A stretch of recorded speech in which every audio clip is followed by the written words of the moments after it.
Hello, advanced piano class. It's teacher Kim, and I want to give you a new lesson today.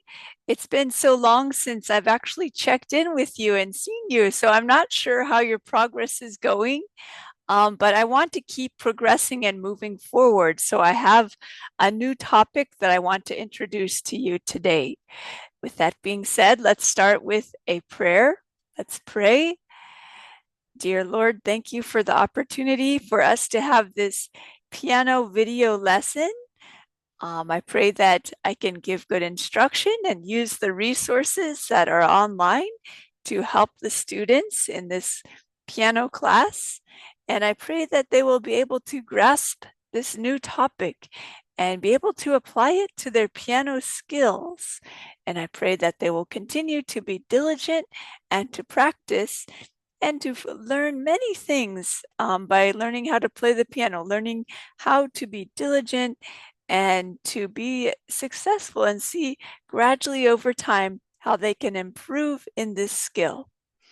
So I pray that your presence and your will be with us during this class. In Jesus' name, amen. So our new topic for today is about how to play sharps and flats on the piano.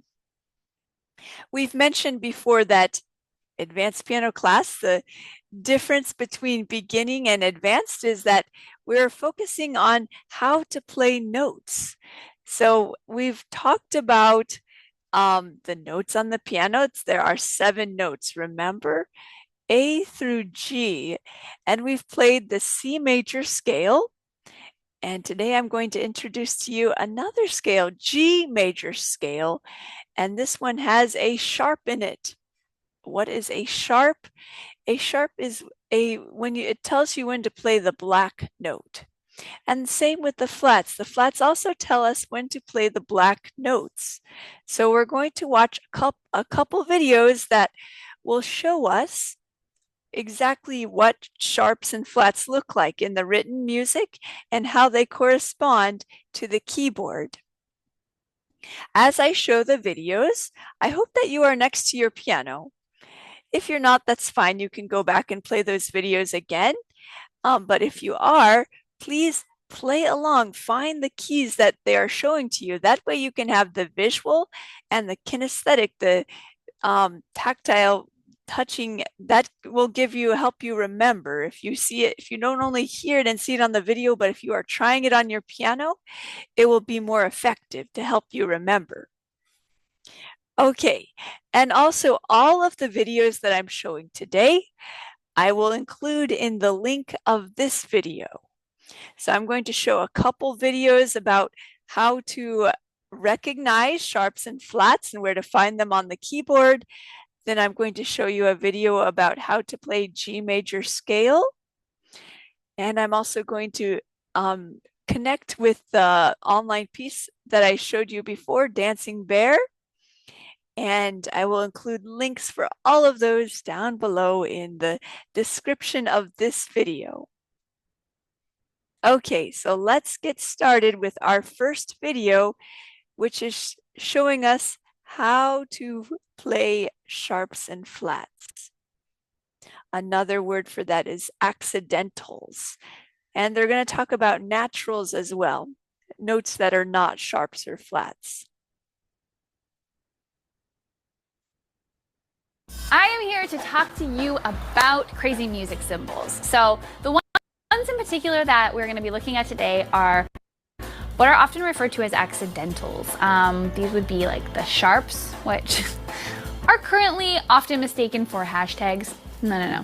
They're sharp symbols, and flats and natural signs. So when you're reading sheet music, especially once you get past the very beginner levels, you're going to start to see these symbols on your page, and they can be very confusing. So I'm going to clear it all up for you so you never have to wonder or feel overwhelmed by these symbols. Number one, the first one we're going to look at is that sharp symbol. So it appears to look like a hashtag, but it's meant as a musical symbol, at least as far as I'm concerned. And it tells us to raise a note by a half step. So when you see the note F, you play this note. When you see a sharp sign beside, you're going to see it just before the F, it means to play the note a half step above. So this note here is called F sharp.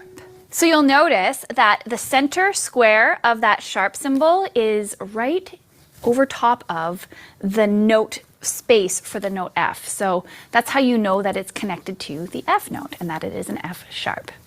So the next one we're going to look at is a flat. So a flat looks like a squished up B, and what it tells us to do is lower the note that we're playing by a half step. So you can think of like flat tire, it goes down in size. You're going to lower the note just to help you remember. So if this is B, this is a B flat. And so that squished up part of the symbol is going to align with the note that it's beside. So as you can see, that the line for B goes right through the middle of it, and that's how we know it's a B flat. So now here's where things can get a little bit crazy. You can also have sharps that aren't right beside notes that are considered to be part of what's called the key signature. So the key signature, it basically tells you the rules for the song you're playing. So we've got a key signature here that includes one sharp. It's an F sharp. This is above the F, that's the very top of the treble clef staff. And it tells us that anytime we see an F, we're just automatically supposed to know that it's played as a sharp, which can be crazy if you're a beginner. So if you're playing a piece of sheet music and it's in a new key, feel free to grab a highlighter or a pencil and just circle the notes that you have to remember to sharp. So all of that's great. You're going along, you're playing your song, you see an F, you remember, oh, the sharp is in the key signature, you play it right.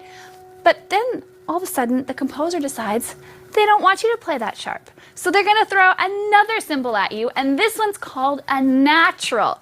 And a natural neutralizes. It cancels any sharps or flats. So when you see that symbol beside a note, you know just to play the note in its normal form.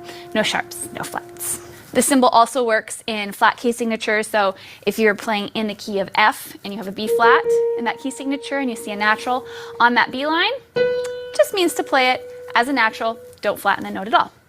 So that's a rundown on how sharps and flats look. It can be difficult to think quickly when you see these things show up in music. Don't worry. You do get better at this over time. And I mean, if you were to see some of the music books that I had when I was learning to play, they're very colorful. Lots of lines, lots of highlights, lots of sticky notes from my teacher. It's all part of the process. So I hope you found this helpful. Thanks for watching, and we'll see you around. Okay, and I want to show you another video that will also explain and give you a good visual. If you're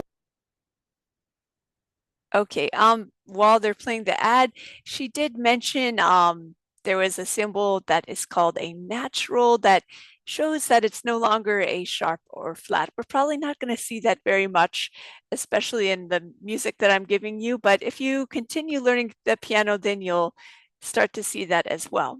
However, you will start to see sharp and flat symbols, even in our Dancing Bear piece, which is partly why I'm showing this to you. On piano, what are sharps and flats? Well, first of all, A, B, C, D, E, F, G are called natural notes. They are neither sharp nor flat. However, the black keys can be sharp and they can also be flat. Let me explain. To put it in very simple terms, on piano, sharp means to play the key to the right of a key, and flat means to play the key to the left of a key. Okay, were you paying attention? What if you play the black note to the right of a key, is it a sharp or flat? To the right, it is a sharp. And if you play to the left, it is a flat. In other words, sharp means to go right by one key, and flat means to go left by one key. Are you understanding? Sharps. You already know where C is on your keyboard. I want you to now focus on the black key that comes immediately after C. This key is called C sharp. It is called C sharp because it is to the immediate right of C. Let's try another key. You already know where D is on your piano keyboard.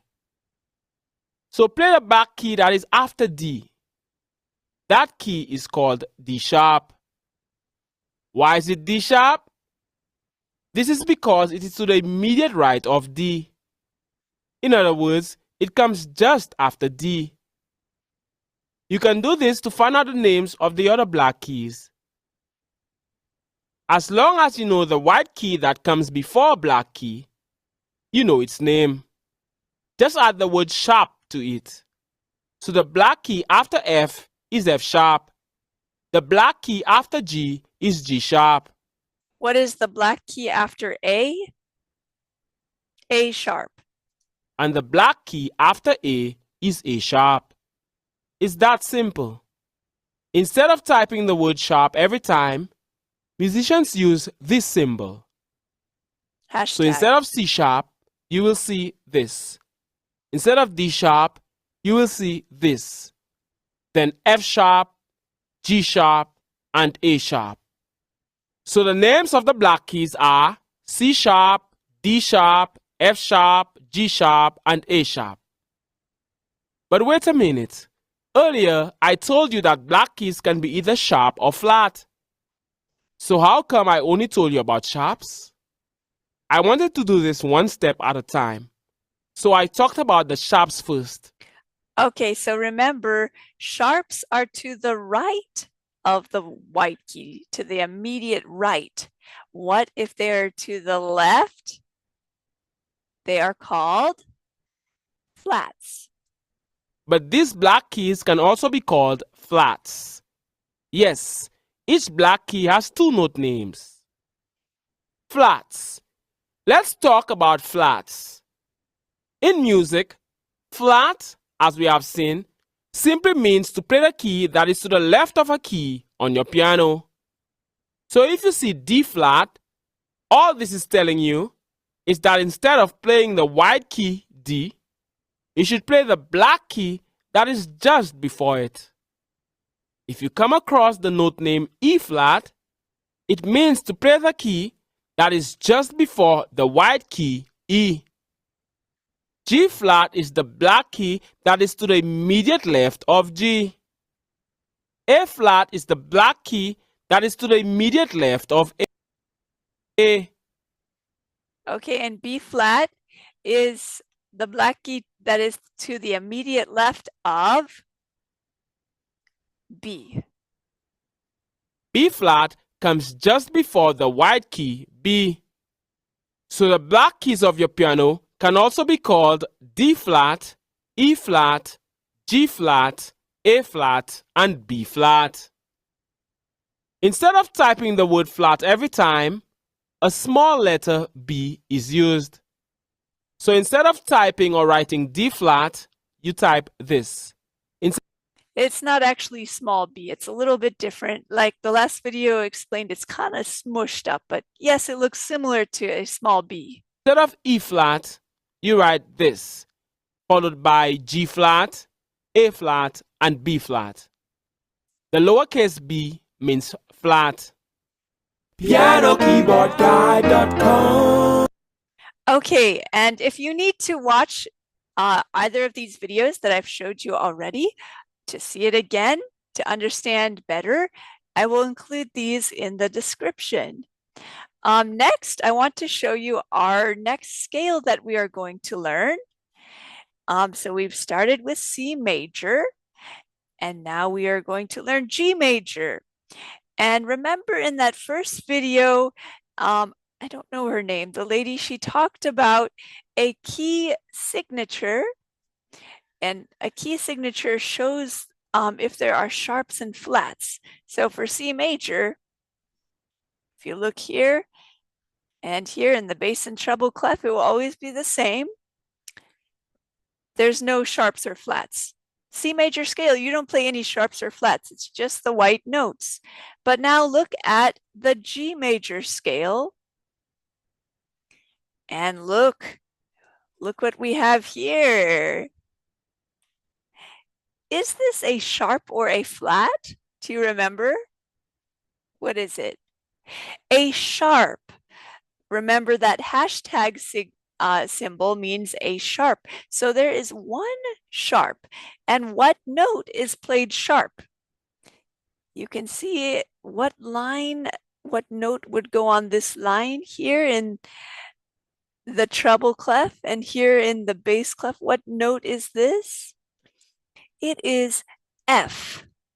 Okay, and remember with sharps, it's the note that comes after to the immediate right. So the sharp is F sharp. So any Fs are going to be sharp. So also the lady in the first video recommended when you have a sharp or flat in the key signature to go back and to circle or highlight the sharps or flats. So let's go through and circle the F sharps. Here is F, so it's going to be F sharp automatically, and it's the same note in the bass clef. Okay, so all of these are going to be sharps. And if it's helpful, you can also write, it's hard for me to write on Zoom, but you can write better with your pencil or pen. F sharp. Okay, and it's only the F that is sharp. After that is G, and it's not sharp. It's back at the white keys. Okay, so I only wrote F sharp for one because it's hard to write, but you can write F sharp for the others if you want to help you know that that is F sharp. Okay, a nice thing about this scale is that it uses the same fingering as C major scale. What does fingering mean? Remember, we gave numbers to the fingers. What's finger number 1? It's your thumb. Finger number 5 is your pinky. 1, 2, 3, 4, 5. So if you've already gotten your C major scale down and you're using the correct fingering, now you're just going to transfer it to the G major scale. The only thing that is different are the notes. And it's going to feel just a little bit different because there's a flat, there's a black note key where your finger is going to have to go up a little bit to play that flat. But it's the same fingering. All right, and to see that demonstrated, let's see, my favorite scale guy is Thomas Lemon. So let's see his video. And just a moment, I'll erase those drawings. The major G scale, and then I'm going to teach you how to play it.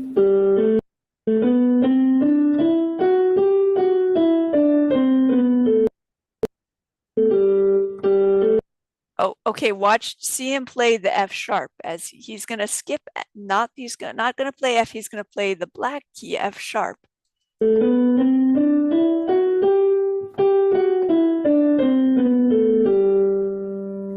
Okay, we're going to start off by giving the fingers to the hands some numbers. On the left hand, this is finger 1, 2, 3, 4, 5. On the right hand, this is finger 1, 2, 3, 4, 5. This is middle C. We're going to move up to the G. And here's how we play it. It's going to go G, A, B, C. As you notice, finger number 1 is tucked under. So it's going to go from tuck under to the C, D, E, F sharp, okay, G. Again, G, A, B, C, finger number 1 up under finger number 3 to C, D, E, F sharp, G. Okay, now to bring that pattern down, it would go G, F sharp, E, D, C. Finger number 3 is going to cross over finger number 1 to actually go to the B, A, G. Again, G, F sharp, E, D, C, cross it over, B, A, G. Okay, we're going to do the same thing for the left hand. It's just going to be 1 octave down from where we played the right hand. So we're going to put finger number 5 on the G, and it's going to go like this: G, A, B, C, D, crossing finger number 3 over to the E, F sharp, G. Again, G, A, B, C, D, E, F sharp, G.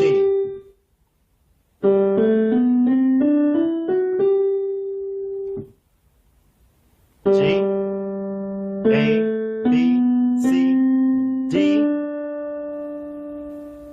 E. See how E is crossing over the 3, E, F sharp, G. Now to bring that pattern down, it's going to go G, F sharp, E, and finger number 1 to the D, C, B, A, G. Again, gonna bring it down again. It's gonna go G, F sharp, E. Finger number 1 is gonna go up under finger number 3. That's gonna be D, C, B, A, G. Okay, I hope this video was of help to you. And if you put in the practice, you have the patience, and you're persistent with it, you will master this scale. So until the next time, have a great life. Okay, he always has wise words. All right, and you can also find G major scale here in our free online piano book on page 27. All right, and same as with the C major scale, I recommend practice first your right hand, get that down, practice the left hand separately, and then put them together. And then start with 1 octave. Once you have 1 octave down, go to 2 octaves, go to 3 octaves. If you go to the page before, page 26, it will show you the fingering for playing 2 octaves. And actually, you can play the entire keyboard once you get this down. All right, now that we've done scales, our warm up, let's go to our piano piece that I want to highlight today. And I know that each of you are in a different place on your piano learning journey. So if you're not quite ready for this, you can keep working on the piece that you've been playing, Old MacDonald or Oh When the Saints. I know I gave those pieces. They don't have sharps or flats. But if you're ready for the next challenge, I recommend the Dancing Bear. And especially if you were with me last year, you already learned the Dancing Bear. So this is review. But there is 1 sharp and there's 1 flat. So in the piano book, you can rotate the page to get the right view.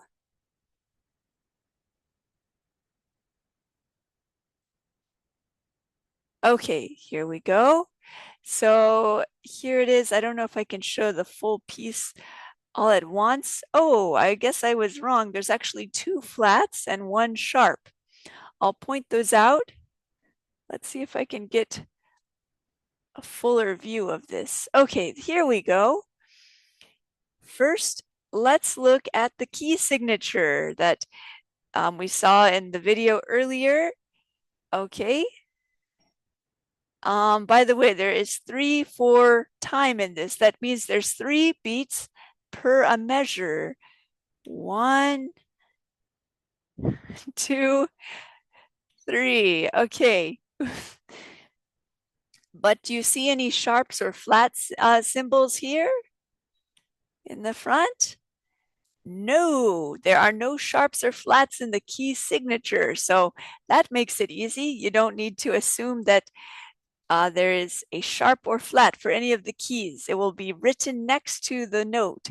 Now let's look through the piece and tell me, can you find the sharps and flats? There's 1 sharp and there's 2 flats. First, let's look for the sharp. Okay, it's on the 3rd line and it is in the 2nd measure. Did you find this sharp? It's the cute little hashtag symbol. And what note is this? It is F. And with the hashtag symbol, it means that it is F sharp.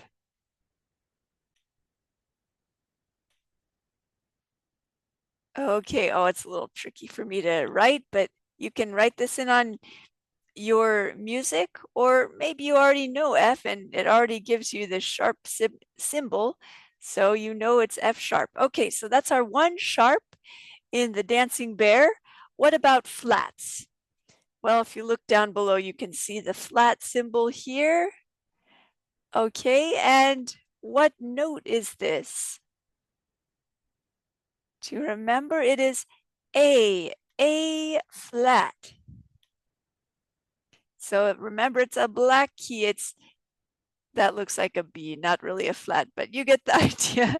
A flat, it's the black key directly to the left, immediately to the left of A. All right, and where is our other flat? Here it is. It is, what note is it? It is B flat. It is the black note directly or immediately to the left of the B note. Okay, so remember, highlight these on your paper and watch out for them. They are going to be black notes. And before we play, can you find those notes on your keyboard? Okay, now I'm going to show you me demonstrating how to play the piece. So you can hear and see what it sounds and looks like.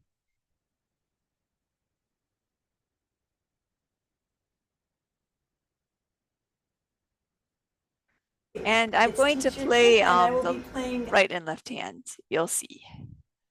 The dancing bear, I will play both hands, and then I will show you how to play right hand and left hand. Hopefully this video will be helpful to you.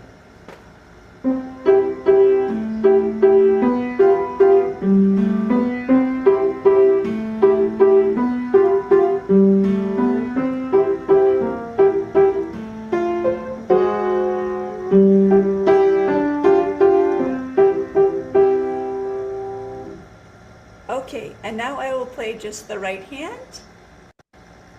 1, 2, 3, 1, 2, 3, 1, 2, 3, 1, 2, 3, 1, 2, 3, 1, 2, 3, 1, 2, 3, 1, 2, 3, 1, 2, 3, 1, 2, 3, 1, 2, 3, 1, 2, 3, 1, 2, 3, 1, 2, 3, 1, 2, 3, 1, 2, 3. And the left hand. 1, 2, 3, 1, 2, 3, 1, 2, 3, 1, 2, 3, 1, 2, 3, 1, 2, 3, 1, 2, 3, 1, 2, 3, 1, 2, 3, 1, 2, 3, 1, 2, 3, 1, 2, 3, 1, 2, 3, 1, 2, 3, 1, 2, 3, 1. And okay, again, I'll play the hands together. Oops, that's a mistake. Let me start again. Teachers make mistakes too.